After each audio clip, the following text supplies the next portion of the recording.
इस समय नेहा राठौर के ऊपर एफआईआर लिखी गई है, इसको किस रूप में देखते हैं आप? पूछ रही थी नेहा राठौर, सवाल पूछ रही थी, पुलवामा की घटना को लेकर सवाल पूछ रही थी। चैनल 4 वाले जो हकीकत है वो जनता के सामने परोस रहे थे, तो उनका चैनल बंद करा दिया गया और नेहा राठौर को डराने के लिए एफआईआर कर दी गई। न चैनल 4 वाले डरने वाले हैं और न नेहा राठौर डरने वाली है। कुछ सवाल थे, अब तो ऐसे ऐसे सवाल हैं और पूरे देश के लोग देख रहे हैं कि अगर सरकार जवाब देने में विफल है तो वो अपनी खींच निकालने के लिए अपने शक्ति का दुरुपयोग करते हैं। तो क्या ये सही मानते हैं इस चीज़ को, किस चीज़ को?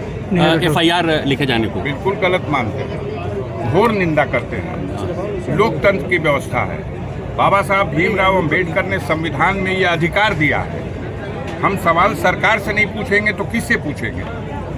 इतनी बड़ी घटना हुई है, विदेशी प्रशिक्षित आतंकवादी घुसते हैं भारत की सीमा में 150 किलोमीटर अंदर आकर के और हमला करके बेगुनाह नागरिकों को, पर्यटकों को मार के चले जाते हैं। मासूम बच्चों को, महिलाओं को वो मार के चले जाते हैं और हम अपनी विफलता को छिपाने के लिए जी मारने को सरकार अपनी विफलता को छिपाने के लिए विशेष का नाम पूछ के वो दोषी है जो इस कैंपस के अंदर जो व्यवस्था संभाल रहा है। अगर कोई घटना, दुर्घटना यहाँ होती है तो वो दोषी है। पूछा जाएगा कि चौकीदार कहाँ था, वो चौकीदार कहाँ था जब ये सीमा क्रॉस करके आतंकवादी आए? उस चौकीदार ने उनको रोकने के लिए क्या किया? सीमा तो 1.5 किलोमीटर दूर है।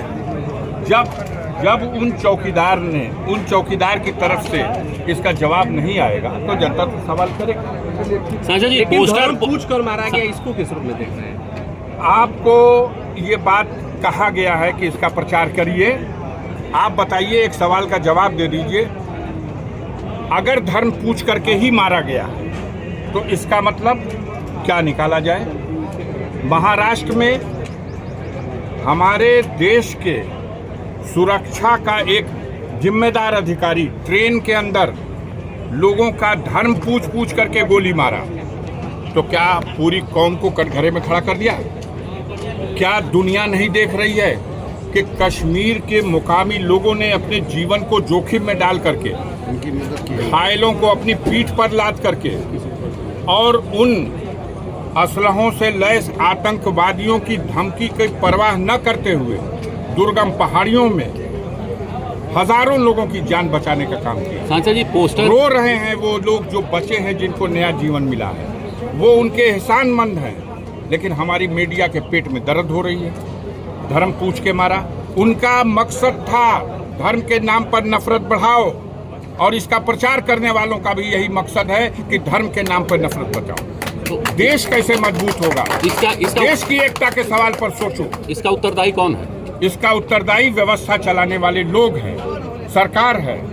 जिस सरकार की यह नाकामी है, जिसने सारे देश में ये ढिंढोरा पीटा कि कश्मीर में ऐसी कानून व्यवस्था है कि परिंदा पर नहीं मार सकता, और कश्मीर में इतनी बड़ी घटना हो गई और हमारा प्रधानमंत्री बिहार में जाके वोट मांग रहा है। अभी शहीद हुए लोगों की चिताओं को अग्नि भी लगाई नहीं गई और ये जाकर के वोट मांगे। आपने जिनको हराया वहाँ पे इस समय राज्यपाल हैं, उनकी कितनी विफलता मानते हैं?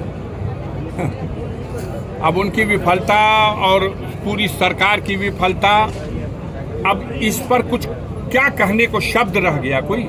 हम बेहया हैं और हम कुछ मानेंगे ही नहीं, तो वही बात है। इन लोगों को तो चुल्लू भर पानी में डूब मरना चाहिए, जिनके आह्वान पर सारे देश के पर्यटक वहां गए, उस जम्मू कश्मीर की वादियों में सैर करने गए, अपने परिवार को साथ लेके गए। हमें तो ये भी पता चला, आज द हिंदू अखबार ने लिखा है कि 3 घंटा पहले केरल हाई कोर्ट के 3 जजेस भी अपने परिवार के साथ वहां से गए थे, जो पिकनिक करने, वो लोग वापस लौट गए। तब तो बड़ा हादसा हो सकता था, क्योंकि उन जजेस के ऊपर ये भी उस स्टोरी में आ रहा है। मैंने उसको देखा कि उन्होंने केरल में किसी जघन्य घटना के लिए जिम्मेदार आरएसएस के कैडरों को सजा दी थी और वो कश्मीर घूमने के लिए गए थे। जहां अटैक हुआ है वहां से वो घूम के 3 घंटा पहले वापस गए हैं। सारी सुरक्षा कैसे हट जाएगी भाई? अच्छा, कश्मीर में चप्पे चप्पे पर फौज है, हमारी 10 लाख फौजें वहां हैं और वहां पर जहां 2000 लोग हैं पर्यटक और उनके सुरक्षा का कोई